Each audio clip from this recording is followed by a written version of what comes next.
Good morning बच्चों। Good morning ma'am. कैसे हो आप सभी? अच्छे हैं। अच्छे हो? Yes ma'am. जो आप नई नई एक्टिविटीज कर रहे हो कैसी लगी आपको? अच्छी।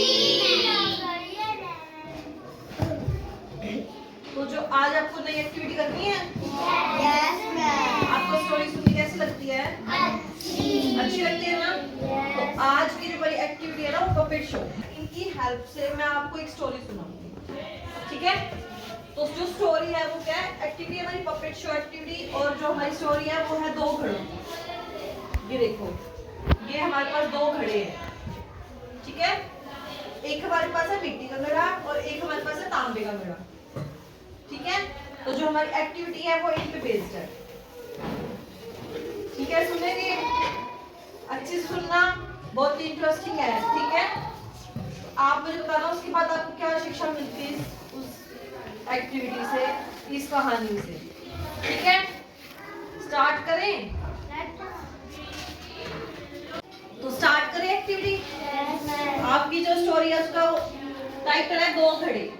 तो मैंने आपको बताया दो घड़े कौन कौन से हैं, एक तांबे का और एक मिट्टी का, ठीक है? मैं स्टार्ट करती हूँ, ठीक है? एक ना बहुत बड़ा सा गांव था, ठीक है? वहां ना एक सुंदर सा घर था। एक बहुत बड़े से गांव में एक सुंदर सा घर था, और उस घर में ना दो घड़े थे।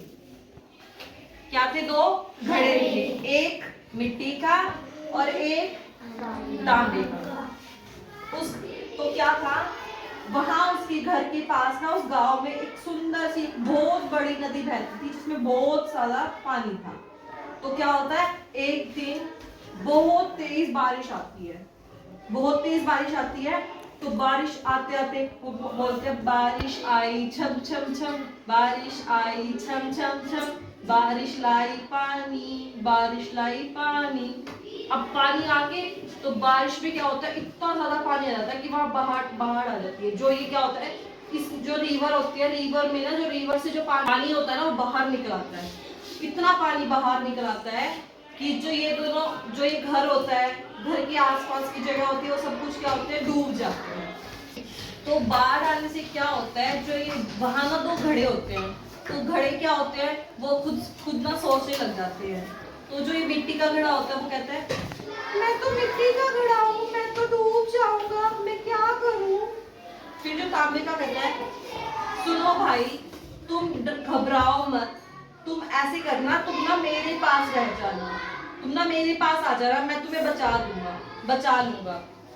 तो फिर मिट्टी का घड़ा कहता है, सोचता है वो कुछ देर, फिर मिट्टी का घड़ा जो है वो सोच के बोलता है नहीं भाई नहीं, अगर तांबे के घड़े के पास मैं जाऊंगा तो क्या हो जाएगा, मैं हम दोनों की टक्कर हो जाएगी और मैं टूट जाऊंगा।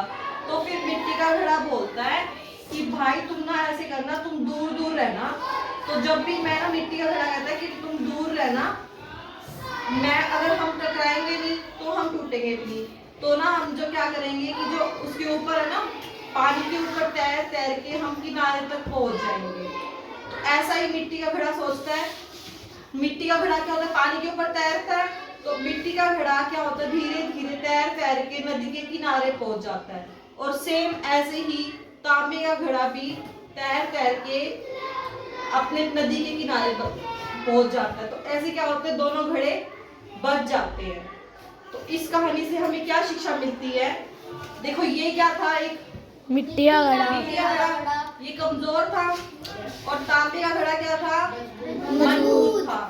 तो हमें ये शिक्षा मिलती है कि अगर हमारा कोई मित्र या फिर हमारा कोई दोस्त हमसे ताकतवर है तो हमें हमेशा उससे दूर ही रहना चाहिए।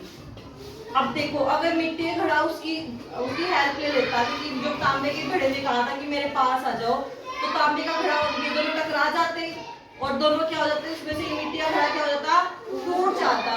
तो मिट्टी के घड़े ने दिमाग लगाया कि मैं इससे दूर रहूंगा तो क्या होएगा, मैं बच जाऊंगा और तांबे का घड़ा भी बच जाएगा। तो इससे क्या शिक्षा मिली? तो इस कहानी से हमें यह शिक्षा मिलती है कि अगर हमारे मित्र या हमारे पड़ोसी हमसे ताकतवर हैं तो हमें उनसे दूर रहना चाहिए। हाँ, दूरी बनाकर रखनी चाहिए, नहीं तो हमारा ही क्या होगा, नुकसान होगा। ठीक है, समझ में आई आपको स्टोरी? आ गई? Yes, ma'am. इसकी शिक्षा भी समझ में आ गई? Yes, ma'am. कैसी लगी आपको ये? अच्छी। अच्छी थी ना? Yes, ma'am. तो आप मुझे और कोई बताएगा? Yes, ma'am. बताओ। Ma'am, जो हमारे दोस्त और हमारे पड़ोसी ताकतवर है ना, हमें उनसे दूरी बनाकर रखनी चाहिए। हाँ, नहीं तो हमारा इसमें हमारा ही नुकसान नुकसान होगा। वेरी गुड, क्लैपिंग करो।